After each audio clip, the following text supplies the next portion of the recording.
আমি সায়ন, আর আপনি শুনছেন চলো শোনা যাক। এই পডকাস্টে আপনি আড্ডা, গল্প, আলোচনা সবই পাবেন। তাই দেরি না করে যারা চ্যানেলে নতুন তারা চটজলদি সাবস্ক্রাইব করে নিন। গল্প শুরু করার আগে সবাইকে বাংলার নতুন বছরের প্রীতি ও শুভেচ্ছা। আজ চলো শোনা যাকে থাকছে দুটো গল্প নেওয়া হয়েছে লীলা মজুমদারের বাঘের চোখ বইটি থেকে।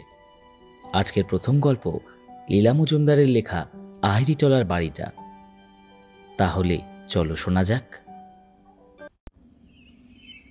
আহিরিটোলা কোথায় জানো তো? সেখানে গঙ্গার ধারে আমার পূর্বপুরুষদের একটা মস্ত বাড়ি আছে। সেখানে কেউ থাকে না। দরজা জানলা ঝুলে রয়েছে, ছাদ দিয়ে জল পড়ে, দেয়ালে সব ইট বেরিয়ে পড়েছে, শুধু ইঁদুর বাদুরের বাস। আর সব জায়গায় একটা সোদা সোদা গন্ধ। বাড়িটা বাবার ঠাকুরদা কোম্পানির আমলে তৈরি করেছিলেন। কলকাতা শহরে তখন সবে তৈরি হচ্ছে।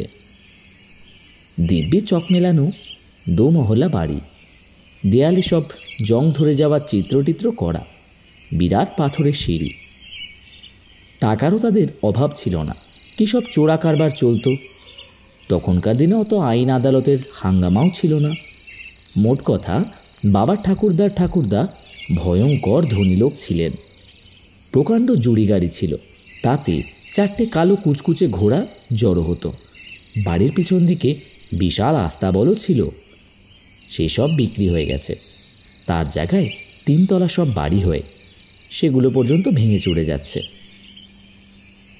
সেবার প্রি টেস্টে অঙ্কে 15 পেলাম। তাই নিয়ে বাড়িময় সে যে কী রকম হইচই লেগে গেল, সে না দেখলে বিশ্বাস হয় না। বাবা পর্যন্ত এমন কাণ্ড আরম্ভ করলেন যে সেসব অবধি বাড়ি ছাড়তে বাধ্য হলাম। কাউকে কিছু না বলে সন্ধেবেলায় কয়েকটা জামা কাপড় পুটলি করে কাঁধে নিয়ে ঘড়ি কিংবা জমানো টাকাগুলো পকেটে পুরে একেবারে আহিরিটোলার বাড়িতে গিয়ে উঠলাম। সেখানে আলো টালো নেই। রাস্তার আলো এসে যা একটু ভাঙা দরজা জানলা দিয়ে ঢুকছে। অদ্ভুত সব ছায়া পড়ছে। সামনের দরজায় তালা মারা, কিন্তু জানলা শিক নোনা ধরে ভেঙে গিয়েছে। ঢুকতে কোনো অসুবিধা হলো না। একটু যে ভয় করছিল না তাও নয়। আর কত রকম শেডের যে অন্ধকার হয় তাই দেখে অবাক হয়ে যাচ্ছিলাম। খিদেও পেয়েছে প্রচুর, আবার রাগও হয়েছে। নিচের তলাটা কেমন যেন ঘুপসি পানা। পুটলি বগলে ধুলো মাখা সিঁড়ি দিয়ে দুমদুম করে উপরতলায় উঠে যাচ্ছি। এমন সময় সিঁড়ির ঠিক উপর থেকে কে বলল, আহা, তোদের জ্বালায় কি সন্ধেবেলাতেও হাত মুখ ধুয়ে আলবোলাটা নিয়ে একটু চুপচাপ করে বসা যাবে না? সারাদিন শুধু দাও দাও দাও, এটা নেই ওটা নেই, এটা চাই ওটা চাই, এবার একটু শান্তি দে। ভুরভুর করে নাকে একটা ধূপ ধুনোর সঙ্গে গোলাপ জল আর ভালো তামাকের গন্ধ এলো। চেয়ে দেখি তারার আলোকে সিঁড়ির উপর একজন বুড়ো লোক দাঁড়িয়ে রয়েছেন। ভস্কো রঙের লম্বা জোব্বা পরনে, পায়ে সাদা নাগরাই জুতো, মাথায় ভুস্কো একটা সাদা ছোট্ট টুপি, আর ডান হাতের বগবার আঙ্গুলে মস্ত সবুজ পাথরের আংটি। যেমন সিঁড়ির উপর ধাপে ধাপে উঠছি, আশ্চর্য হয়ে বললেন, আহ, তোকে তো আগে এখানে দেখিনি। তুই কে?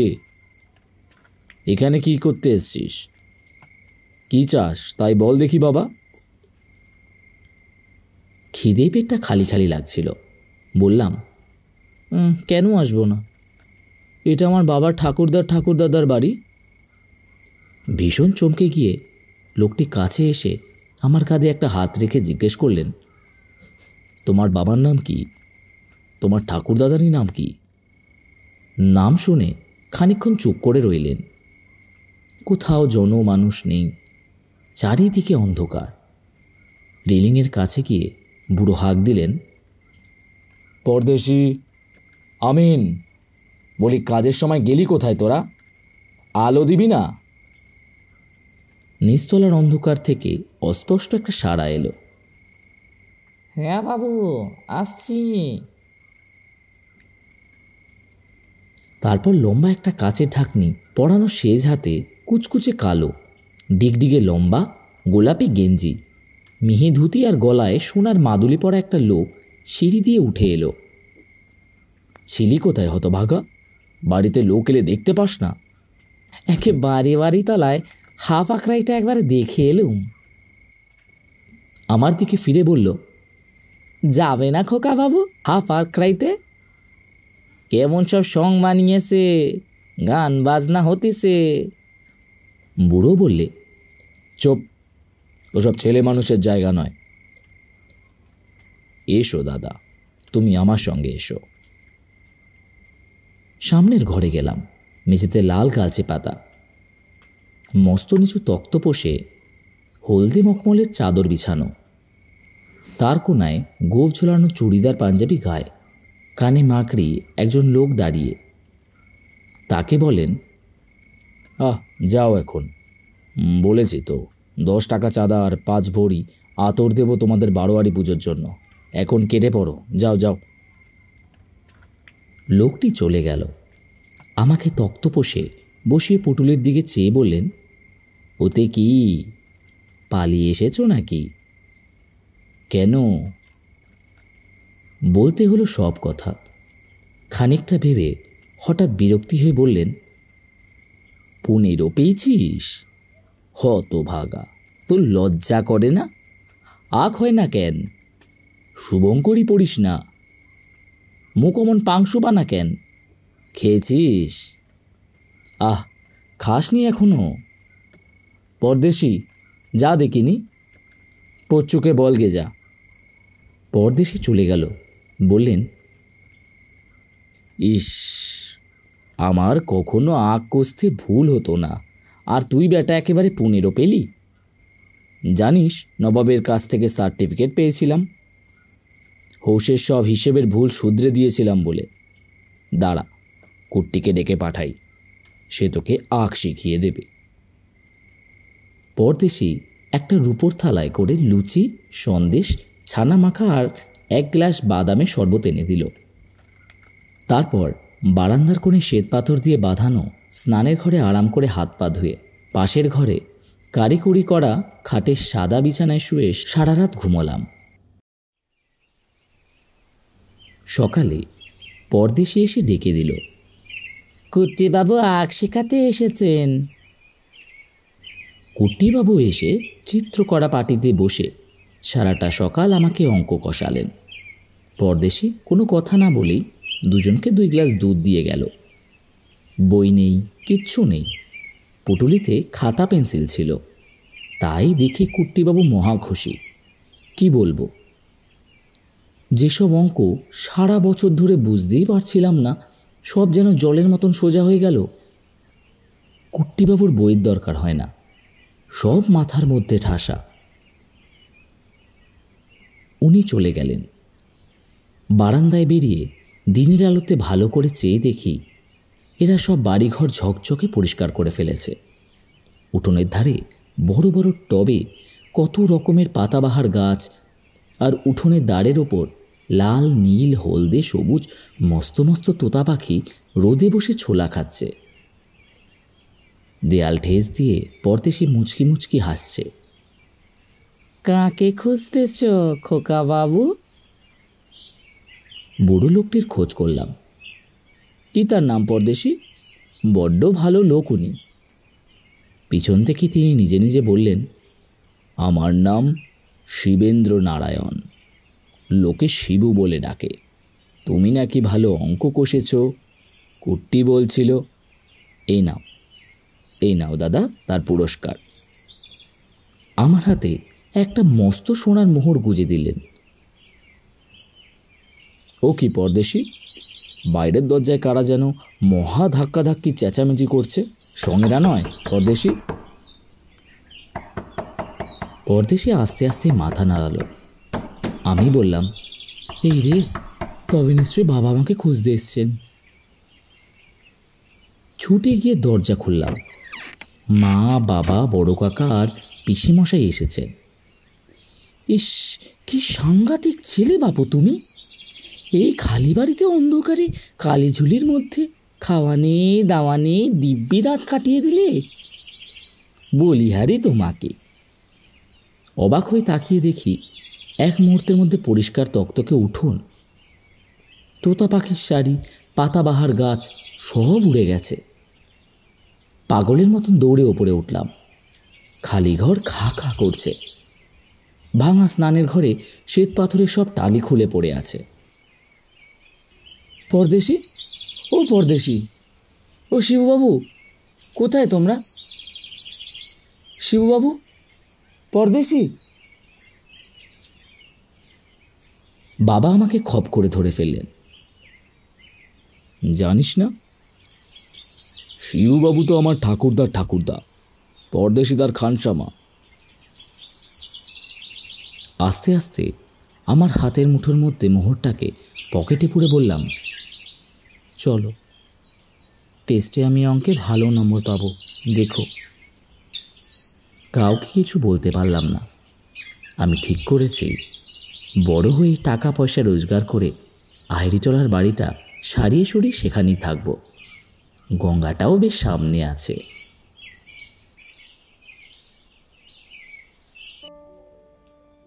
এতক্ষণ শুনছিলেন লীলা মজুমদারের আহেরিটলার বাড়িটা। পরের গল্পে যাওয়ার আগে যারা এখনও চ্যানেলটা সাবস্ক্রাইব করনি তারা সাবস্ক্রাইব করে নাও, আর পাশে থাকা বেল আইকনটা ক্লিক করে নাও। আজকে দ্বিতীয় গল্প লীলা মজুমদারের সত্যি নয়। তাহলে চলো শোনা যাক। গল্পটা গুপির কাছে শোনা। দলের মধ্যে মেলা লোক ছিল। মেজো মামা, ভজাদা, জগদীশবাবু, গুপের শেষদা, গুপি আর শিকারীরা দুজন। সারাদিন বনে জঙ্গলে পাখিটাকি আর মেলা খরগোশ তাড়িয়ে বেরিয়ে সন্ধ্যের আগে সকালে বেজায় ক্লান্ত হয়ে পড়েছিল। জমিদার বাবুর ঘোড়ার গাড়ি এসে বাজপড়া বটগাছতলায় অপেক্ষা করে থাকবে। ওরা জন্তু জানোয়ার মেরে ক্লান্ত হয়ে গাড়ি চেপে জমিদার বাড়ি যাবেন। সেখানে স্নান টান করে রাতে খুব ভোজ হবে। কিন্তু কি মুশকিল, আধ ঘন্টা অপেক্ষা করার পর যখন গাড়ি এলো না, শিকারীরা দুজন খোঁজ করার জন্য এগিয়ে গেল। এরা সব গাছতলায় পা মিলে যে যার পড়ে রইল। আরও মিনিট কুড়ি গেল। দিব্যি চারিদিক অন্ধকার হয়ে এসেছে।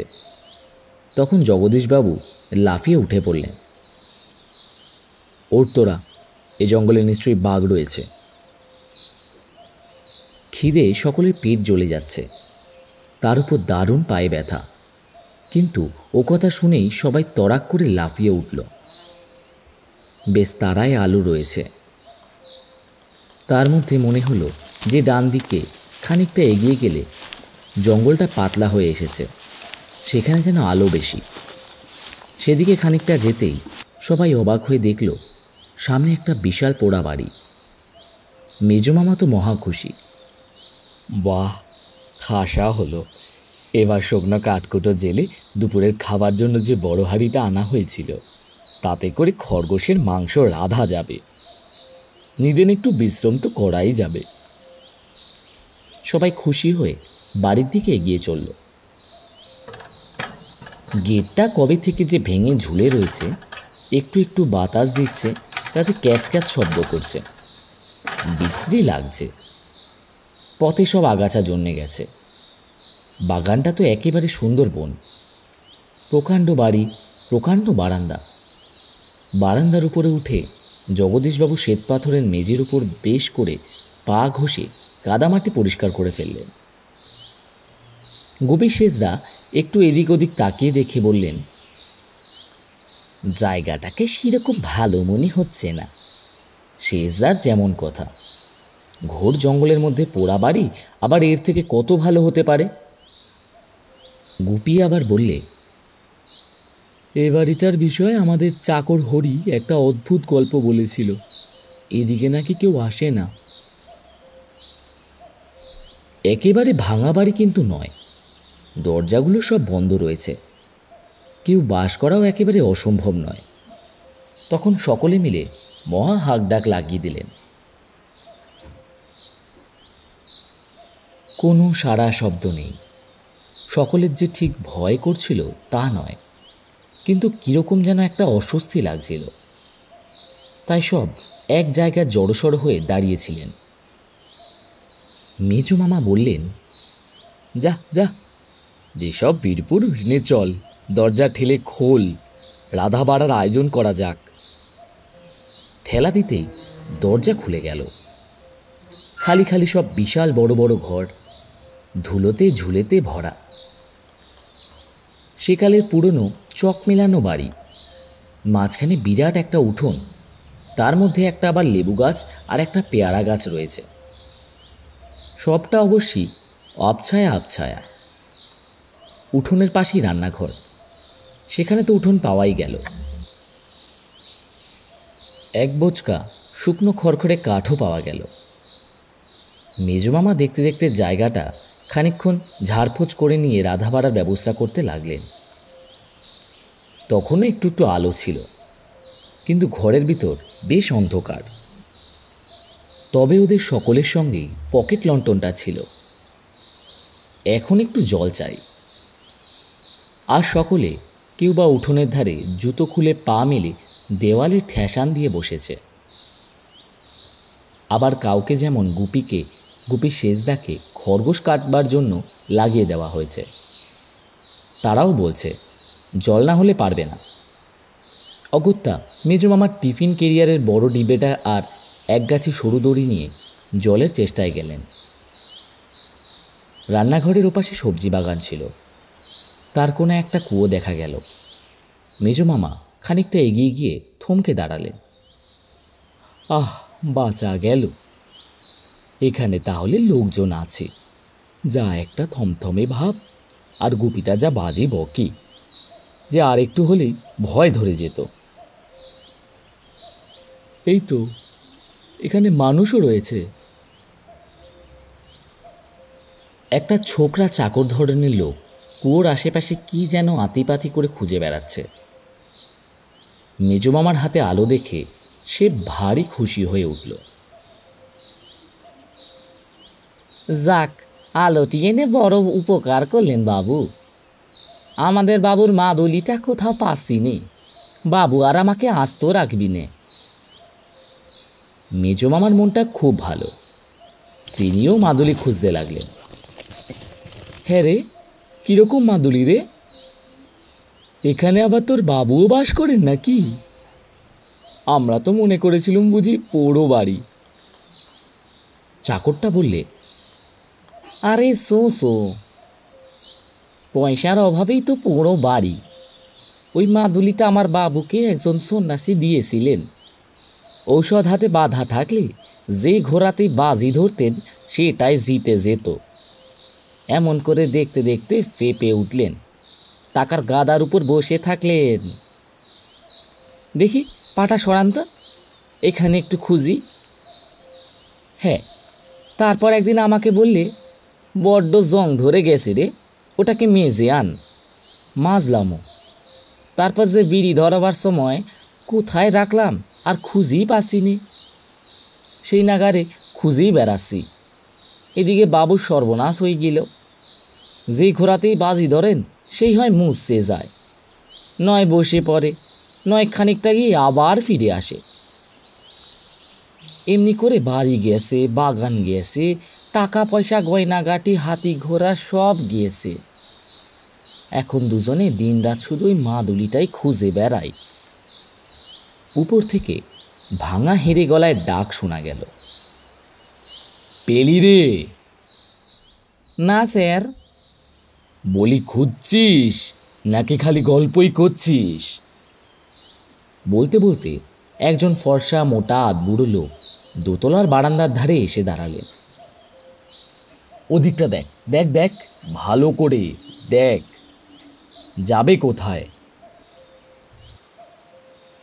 ঠিক সেই সময় মেজমামা একটু ঠেস দিয়ে পাটা আরাম করবার জন্য হাত বাড়িয়ে যেই না পাশের বারান্দার থামটাকে ধরেছেন, অমনি তার ছোট্ট কার্নিস থেকে টুপ করে পুরনো লাল সুতোয় বাঁধা একটি মাদুলি মাটিতে পড়ে গেল।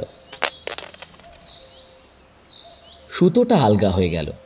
মাদুলিটা গড়িয়ে চাকরটার পায়ের কাছে থামল। চাকরটার চোখ ঠিকরে বেরিয়ে আসবার জোগাড়। হ্যাঁ দেন কর্তা, দুটো পায়ের ধুলো দেন, বাঁচালেন আমাদের। উপর থেকে তার বাবুও দুরদার করে পুরনো শ্বেত পাথরের বাঁধানো সিঁড়ি বেয়ে ছুটতে ছুটতে নেমে এলেন। পেয়েছিস? আর আমাদের ঠেকায় কে? বড় উপকার করলেন ব্রাদার। আসুন একটু কোলাকুলি করি বলে 2 হাত বাড়িয়ে মেজোমামাকে জড়িয়ে ধরেন আর কি। এমন সময়, ও মেজোমামা, ও নিপেন বাবু, কোথায় গেলেন? আর জলে দরকার নেই, শিকারীরা ঘোড়ার গাড়ি নিয়ে এসে হাজির হয়েছে বলে দলে দলে সব এসে উপস্থিত।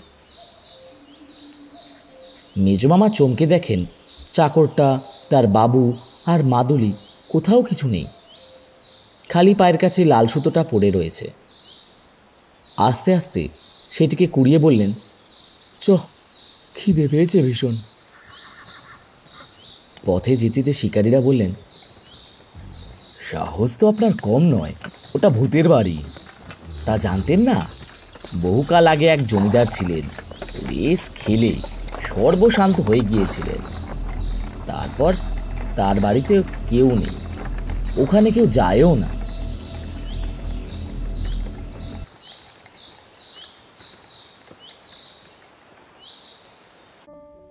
এতক্ষণ শুনছিলেন লীলা মজুমদারের লেখা সত্যি নয়। আজকের কোন গল্পটা বেশি ভালো লাগলো সেটা কমেন্টে নিশ্চয়ই জানাবেন। আর এরকম গল্প শুনতে আমার চ্যানেলটাকে সাবস্ক্রাইব করে রাখুন। দেখা হচ্ছে পরের এপিসোডে।